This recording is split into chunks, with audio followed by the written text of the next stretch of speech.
And as promised, joining us for our open mic session this evening, we are so happy to have our friend of the Urban Suite, and just, man, we've been following each other for a minute now. Yeah, a long time. Louie Dollars, welcome. Yes. Yeah, thank you. Thank you for having me. I appreciate you guys for having me. Glad to have you here. I want to say it's been a while since we've had you in the booth, and it's been a minute since the last time we ran into you. Yes. So first off, I just want to say the old school is in the house. I am the old school. I represent the old school, nothing new. I represent the classic history of everything. Yes. So, and I want to keep this documented as well as I can within this subculture that we are a part of. Mm-hmm. Yes. So that's my main thing. Yeah. Second, I'm part of the RTD crew, Rebels Till Death. Real quick, gotta give a shout out. Shoop, Cabs, Suffer, Frenchie, Duo, Spy, Color, Relic, Sayo, Jer, Taser, and rest in peace to my homeboy from Denver, Earl Gravy, 2 Wayne. Word. Yeah, and RTD, I was lucky enough to be a part of the Rebels Till Death crew because they accepted MCs into the MCs, DJs, anything to do with hip hop. Mm-hmm. And I've always been like an extension of that. Yeah. Because when I started MCing back in the day till now, it was like I had moved from Texas to California. Mm-hmm. California, my family out there in the 80s was a part of Double Vision Crew, which was also an old school graffiti crew. So, you know, I grew up as a kid in the 80s. I saw things that were like hip hop oriented. But when I got out to Los Angeles, it was like I saw things in like vivid colors, real life. You know, I got to see graffiti on brick walls. You know, I got to see everything like animated in front of me, and that's why graffiti's been the biggest influence in my life in this whole hip hop culture. That's number one. And we moved out to Los Angeles as a kid, came back, and I saw things here. It wasn't happening as much as it was out there, you know? So it kind of like took me in a different direction when I got back to Texas. Okay. But in Texas, we still had skateboarding, which I learned out in California. Mm-hmm. Learned about punk rock, learned about the local hip hop groups that were out. I mean, because you got to think about it like this. When I was living in Los Angeles, like LA Dream Team was like a local group. You know, Egyptian Lover was a local group. Yeah.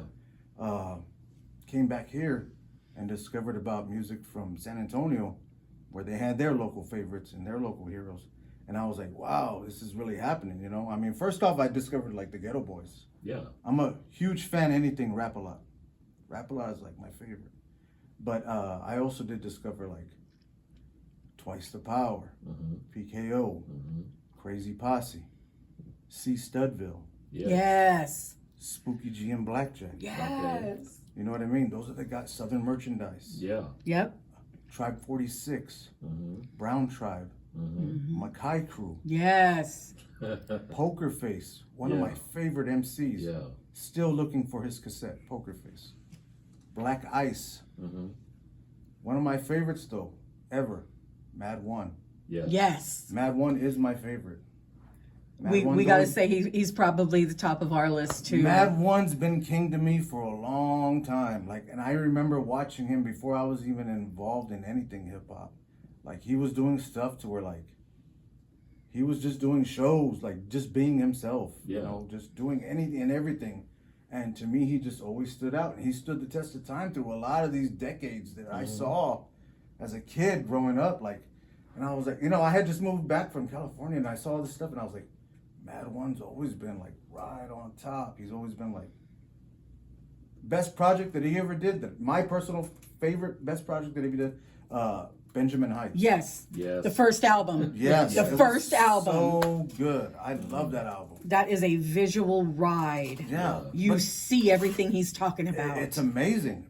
But another thing too though, like I grew up like listening to like rock. I listen to everything. You know, I listen to everything. And I was all over the place with music, and I loved the way things came out, sounded.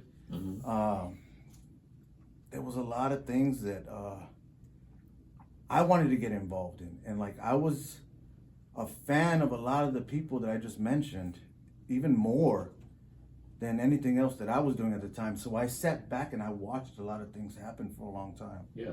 And that's why I kind of like brought my catalog out here and put it out here for everybody to see, because it's like, I'm no fly-by-night MC, you know. No. Like I've done my work.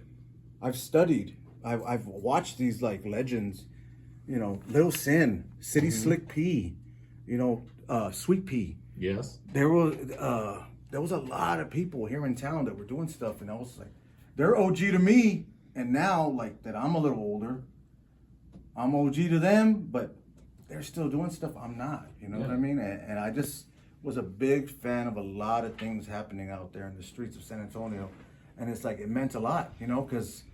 And the only reason I got into MCing is because my brother, DJ Nasty Nick, he got into DJing. And he would go out and rock house parties. Yeah. He would do this and that here and there. He wouldn't really get on the mic. And if I had to go help him with a gig, I would get on the mic and I'd be like, hey, he's like, say something, do whatever.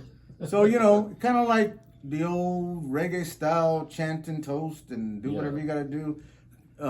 Call and response. Yeah. And it was like, I got into that and it was like, I just kind of ran with it, you know? And that's how I got into MCing, because of my brother. My brother was the guy who was the DJ, you know?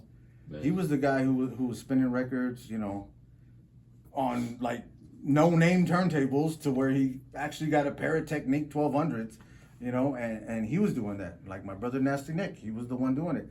Also, like my cousin Trini B.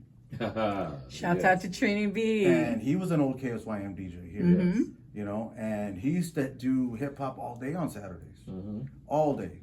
And he would have groups come in here and do freestyles.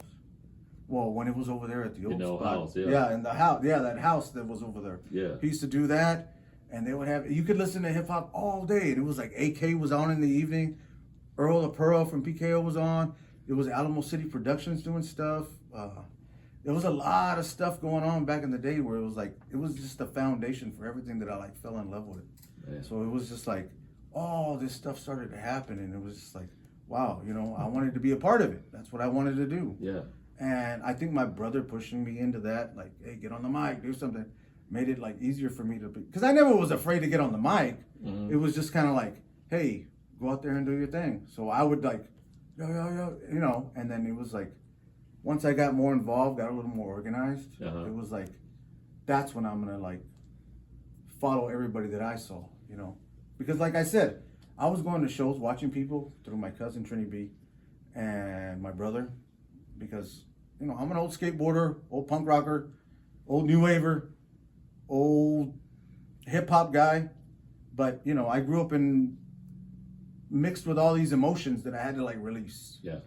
And that's exactly what I wanted to do. And I think that's what I did, you know. And I don't want to say I get channeled into one thing, but I did get pushed into one direction to where it was like, you know, I took it more serious with the hip hop thing, you know. And I loved it. I loved it, you know.